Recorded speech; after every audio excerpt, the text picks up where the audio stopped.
છે આજે તમે પ્રાથમિકમાંથી માધ્યમિકમાં આવ્યા તો તમે મોટા થઈ ગયા તો હવે થોડું ભણવાનું પણ સરસ મજાનું કરવાનું હોય નવું નવું જાણવાનું હોય તો આજે આપણે ધોરણ 9 નો હિન્દી વિષય ભણીશું તમે બધાએ રજામાં બહુ મજા માણી હશે આ વખતે લોકડાઉન ને હિસાબે તમે બધા થોડા અપસેટ થઈ ગયા છો કે ફરવાનો છે કામ હોય તો આજે આપણે સરસ મજાનું એક કાવ્ય ની શરૂઆતથી આપણા માધ્યમિકની શરૂઆત કરશું તો એ કાવ્યનું નામ છે आराधना।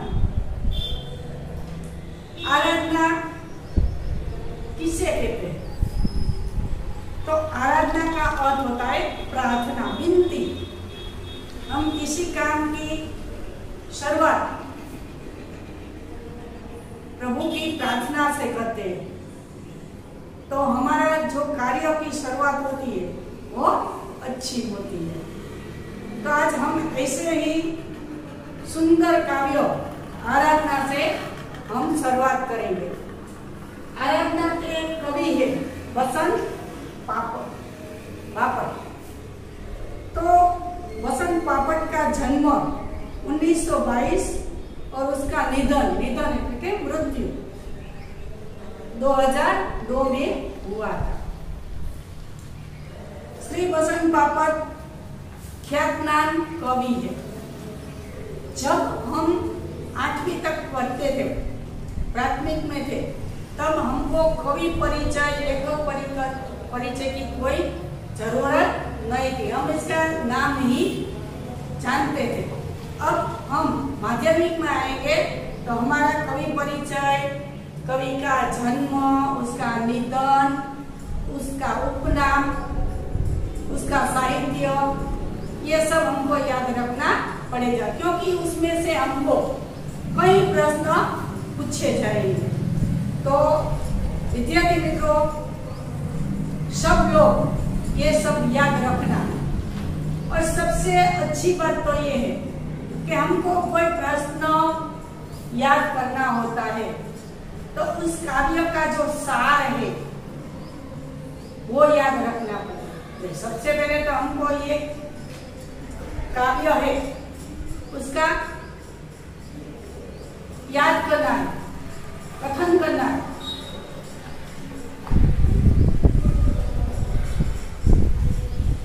वसंत पापड़ का जन्म महाराष्ट्र के सतारा जिले में कराड नामक गांव में हुआ था। उसकी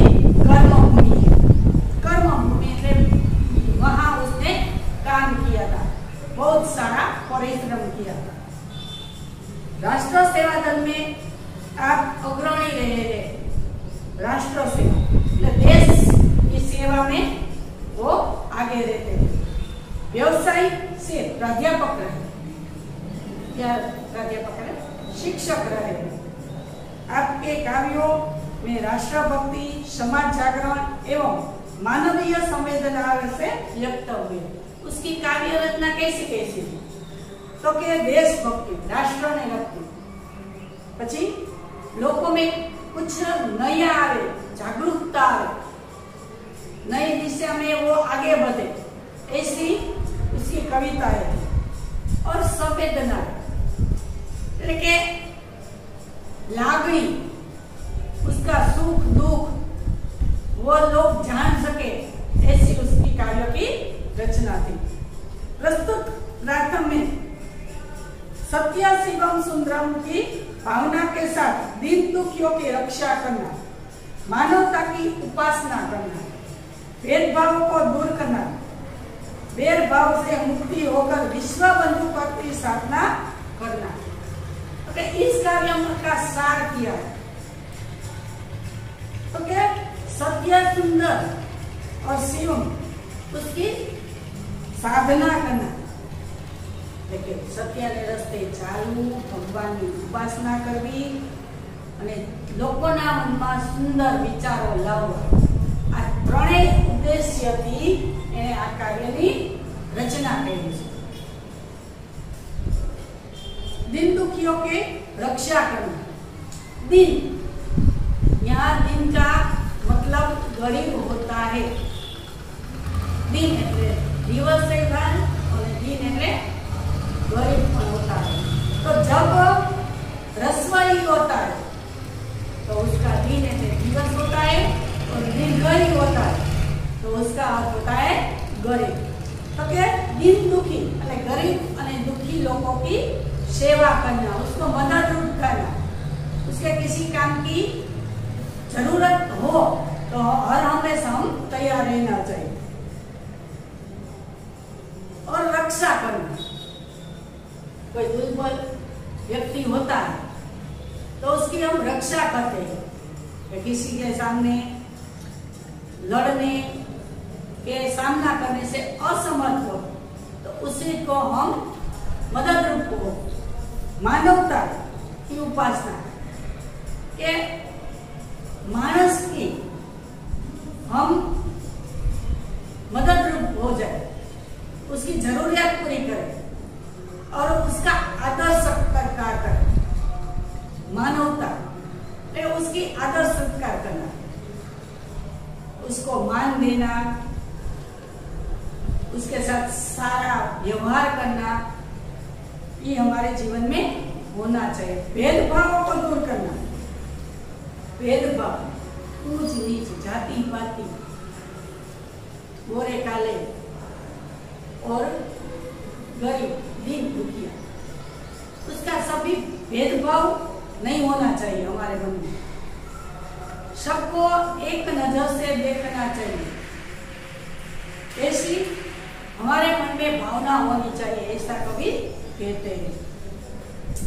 भेदभाव से मुक्त हो जाना चाहिए, किसी के साथ दोस्ती किसी से दुश्मनी नहीं होनी चाहिए। सबको एक नजर से ही एक जैसा ही व्यवहार हमें करना चाहिए। और विश्व बंधुत्व, ये सब गुण हमारे मन में होंगे तब विश्व बंधुत्व की भावना जो है कवि के हृदय में वो पूर्ण होगी। वो ऐसा चाहते हैं कि हम सब विश्व बंधुत्व की भावना से जुड़े रहें और किसी को भी कोई भी जरूरियात हो, कोई भी मदद हो तो हम हर हमेशा तैयार रहे, ऐसा कवि चाहते हैं। जैसे वैश्विक मूल्यों को हस्तांतरण करने को प्रेरणा देने वाली यह प्रार्थना मराठी से अनुदित है।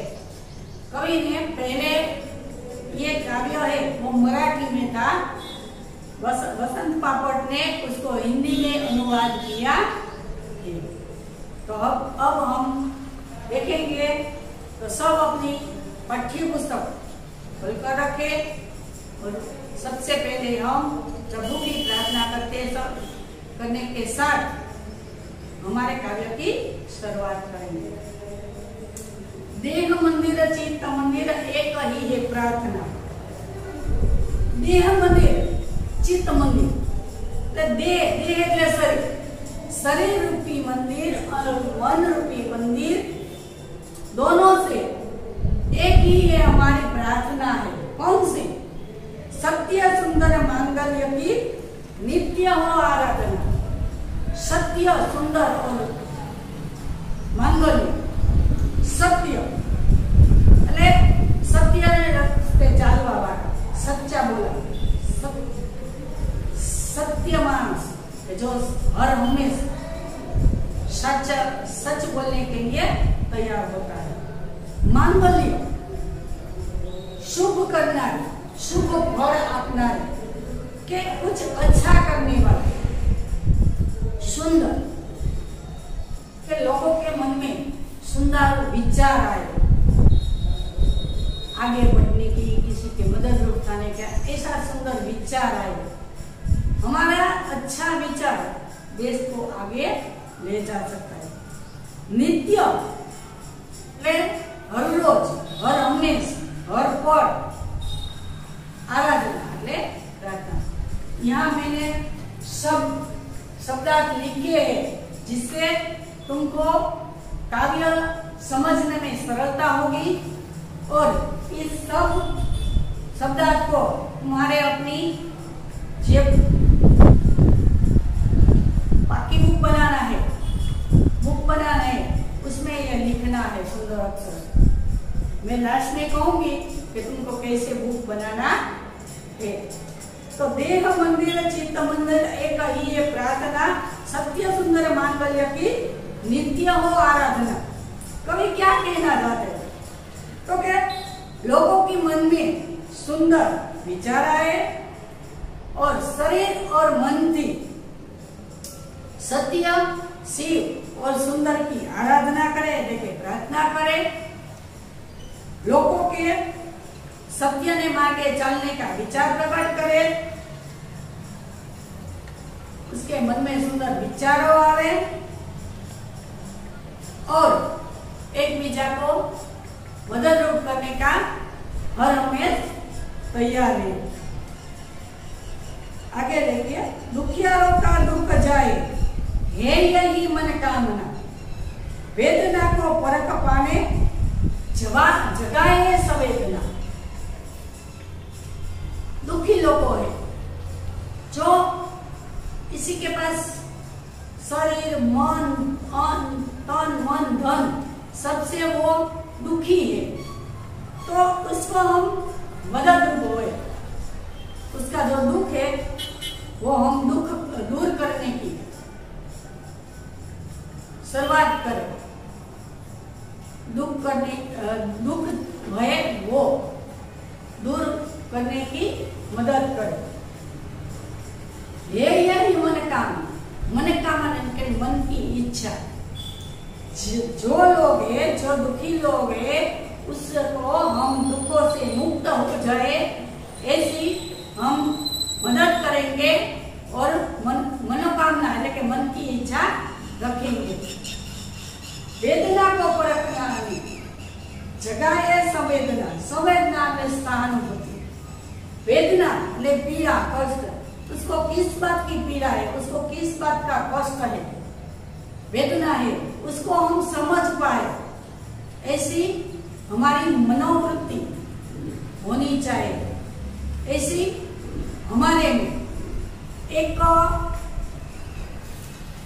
औकात होनी चाहिए कि हम उसकी वेदना को परख सकते हैं। तब तो हम उसके दुख दूर कर सकेंगे।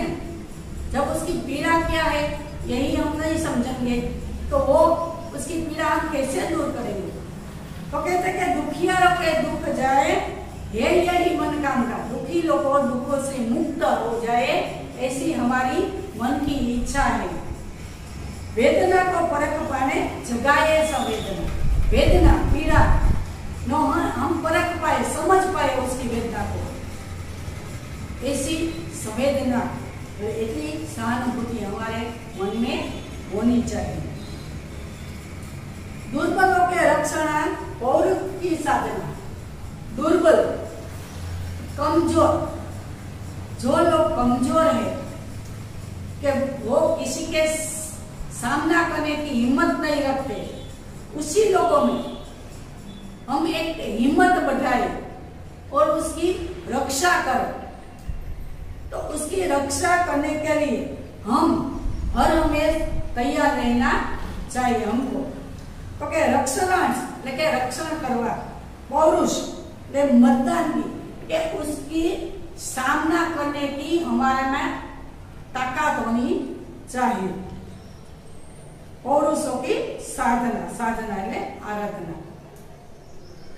दुर्बल लोगों का रक्षण करने के लिए हम हर हमेशा तैयार रहने चाहिए। जीवन में नव तेज हो, अंतरंग में भावना।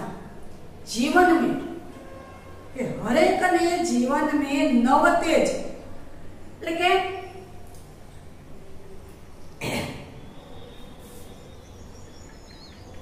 नवी चमक आए, लोगों ने जीवन में कुछ उत्साह आए, कुछ अच्छा करने की सोच रखे, हर हमेशा आगे बढ़ने की उसका विचार आए।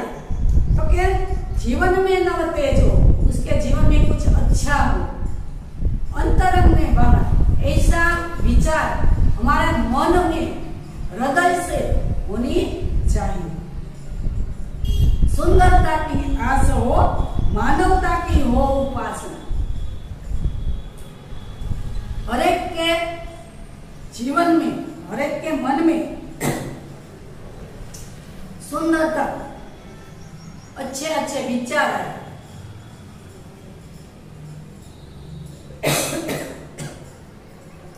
मानवता की हो उपासना।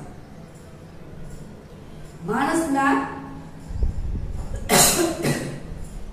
मन में हर हमेश दूसरों को मददरूप थावानी भावना हर हमेश उसके मन में होनी चाहिए, तभी हम मानवता की भक्ति कर सकेंगे, उसकी उपासना कर सकेंगे।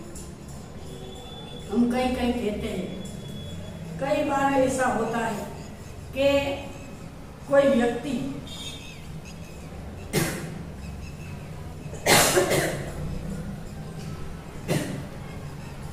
भटक गया होता है, तो उसको हम कहते हैं कि मानस जो मानस था मानस ने केवू पड़े छे, पण क्यारे पशुने एम नथी, कूतराने केवू पड़े तो कूतरो था। तो केम एवुं केवू पड़े छे कि ई पोताना रस्ताथी भटक गया छे, भटकी गयो छे, अवड़ा रस्ते चाली गयो छे। त्यार तो कवि यहाँ ऐसा कहते हैं कि सुंदरता की आस हो, मानवता की हो उपासना। तो के जीवन में नव तेज हो, अंतरंग में भावना, सुंदरता की आस हो, मानवता की हो उपासना। सौना जीवन में नया प्रकाश आए, सुंदर विचार आए और आगर बढ़े। बधाना मन में सुंदर आशा का जन्म, ऐसा कवि समझते हैं। और मानवता की उपासना है, लोग मानवता की पूजा करें, एक दूसरों की मदद रूप थाय, उसका दुख दूर करे, तो सब लोग आनंद थी अपना जीवन गुजार सकते हैं। शौर्य पावे, धैर्य पावे, यही है अभ्यर्थना। अभ्यर्थना का मतलब भी प्रार्थना ही होता है। शौर्य के शूरता, धैर्य और धीरज, लोगों के अंदर शूरता એટલે કે બહાદુરી आए, धैर्य અને धीरज आए, एवी प्रार्थना करते। लोग अपने जो मुश्किल है उसका धीरज से सामना कर सके, ऐसी लोगों में शक्ति आए, ऐसी कवि प्रार्थना करते। वेद सभी अस्त हो गए, वेद और वासना। भेद इसे कहते हैं कि हमारे यहाँ कई तरह के एक दूसरे में भेद होते हैं। आगे भी आप पढ़ गए हैं कि गोरे काले, जाति पाति, निर्धन धनवान, ऊंच नीच आदि हमारे मन में जो भावना है, हमारे मन में जो विचार है सभी के, वो सब अस्त हो, अस्त है अंत। ऐसा हमारे मन में अंत हो जाए कि कोई गरीब नहीं है, कोई धनवान नहीं है, कोई ऊंच नहीं है, कोई नहीं नीच नहीं है, जाति पाति नहीं है, हमारी ये जाति है, उसकी ये जाति है, ऐसा कोई भी विचार हमारे मन में नहीं आए। सब एक समान है। जब हमारे मन में ऐसा विचार आएंगे, तब हमारे विश्व बंधुत्व की जो भावना है वो सफल होगी। मानवों की एकता की पूर्ण हो कल्पना। જ્યારે हमारे मन में ऐसे विचार आएंगे, तब हम हमारे मानवता की जो एकता की भावना है वो पूर्ण होगी, तब हमारा स्वप्न साकार होगा। एकता जब हमारे मन पास होती है, तब कोई हमको हिला नहीं पाता, क्योंकि एकता में जो ताकत है वो हम चाहे एक ही बंधुता की कामना। मुक्त हम आजाद है, हम लोग आजाद है, अपनी जो अधिकार है वो हम निभा सकते हैं। अब तो कि हमारी जो आजादी है उसका हम सफलतापूर्वक उसका योग्य समय, योग्य जगह उसका हम उपयोग कर सके। जब ये सब होगा तब हम सब भाईचारा की भावना से रह सकेंगे। तब हमारे कवि की जो इच्छा है विश्व बंधुत्व वो पूर्ण होगी। अपने स्वतंत्रता और भाईचारा की कामना करिए છીએ। स्वतंत्रता, स्वतंत्र रहना है और भाईचारा के साथ हमें एक बीजा के साथ मददरूप करना है। तब हम ये अनुभव कर सकते हैं कि हम विश्व बंधुत्व की भावना से जुड़े हुए हैं। तो यहाँ हमारा यह काव्य तो पूर्ण होता है। तो विद्यार्थी मित्रों, आप सबको यह काव्य फिर से मैं टूक में कहती हूँ कि देह रूपी मंदिर और चित्त रूपी मंदिर दोनों में ऐसा सुंदर विचार आए, ऐसी सुंदर प्रार्थना करें कि हम लोग सत्य, शिव और सुंदर की आराधना करें और लोगों सत्य के मार्गे चाले, उसके मन में सुंदर विचारों आए और दुखी लोगों के दुख दूर कर जाए, उसकी पीड़ा को हम समझ पाए और किसी न किसी रीते हम उसकी मदद बोल सके, ऐसा कवि के मन में विचार आता है। जो लोग दुर्बल है उसको, उसकी हम रक्षा कर सके, उसको हम मदद हो सके, ऐसी पौरुष मतदान की कामना करते हैं। जीवन में नए विचार आए, ऐसे हम मन से ऐसी इच्छा रखते हैं, हमारे हृदय में ऐसी भावना होनी चाहिए कि लोगों के जीवन में नया तेज आए, नए विचार आए, सुंदर विचार आए, ऐसी हम हृदय पूर्वक भावना रखते हैं, सुंदरता की आस रखते हैं, मानस की उपासना करते हैं, मानवता की उपासना करते हैं। उपासना में पूजा, मानस की हम पूजा कर सके, उसको आदर सत्कार दे सके, शौर्य, बहादुरी और धीरज से हम उसका सामना कर सके, उसको मददरूप हो सके, ऐसी भावना कवि करते हैं। हमारे लोगों के मन में ऐसा विचार आए, ऐसी कवि की इच्छा है। सबके मन में जो भेद है वो सब अस्त हो जाए और हम विश्व बंधुत्व की भावना से जुड़े रहे। जब ऐसा होगा तब कवि की जो कल्पना है वो पूर्ण होगी। तो विद्यार्थी मित्रों, તમારે એક પાકી બુક બનાવવાની છે। એની અંદર જો હું કહું નિબંધ, પત્ર, વાર્તા, વ્યાકરણ અને આ સ્વાધ્યાય જે ઉતારવાનું છે એના માટે એક જ બુક બનાવવાની છે। તો સૌથી પહેલા તો તમારે એક બુક લઈ એને પૂઠું ચડાવવાનું છે। પહેલા પેજે તમારું નામ લખવાનું છે, બીજા પેજે અનુક્રમણિકા બનાવવાની છે, એની અંદર પાઠનું નામ, આ જે તારીખે આપણે પાઠ સમજાયો હોય એ તારીખ અને પછી સ્વાધ્યાય લખવાનું છે। તો સૌથી પહેલા તો એની અંદર તમારે શબ્દાર્થ લખવાના છે। પછી જે પાઠ્યપુસ્તક છે એનો સ્વાધ્યાયનો પહેલો, બીજો અને ત્રીજો પ્રશ્ન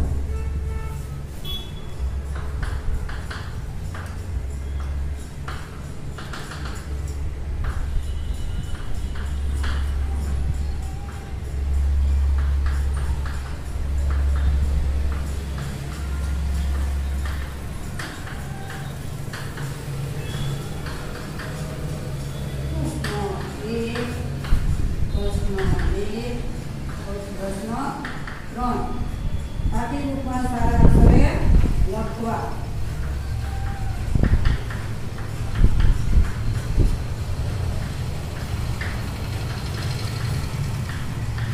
વિદ્યાર્થી મિત્રો સાથે ને સાથે ઉતારતા જાજો. બધા વિષયનું ઉતારવાનું હશે. તમારે પરીક્ષામાં માર્ક ઉમેરાય છે એટલે મહેરબાની કરી અને સાથે ને સાથે સારા અક્ષરે જેટલું હોય એટલું ઉતારવાનું છે. વ્યાકરણ ઉતારવાનું નથી પણ પાકું કરવાનું છે. પરીક્ષામાં સૌથી પહેલા કહું તો બધું જ આખો પાઠ આખા કાવ્યના જેટલા પ્રશ્ન હોય છે એમાંથી પૂછાય છે. કોઈ આઈએમપી હોતું નથી. એટલે પહેલેથી વિદ્યાર્થી મિત્રો સાથે ને સાથે પાઠ કરતા રહેજો.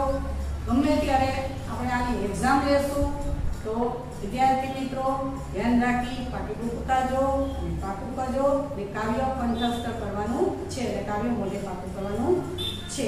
હવે પછીના નેક્સ્ટ પીરિયડમાં જ્યારે મળશું ત્યારે આના પછીના બીજા પાઠની ચર્ચા કરીશું. આભાર.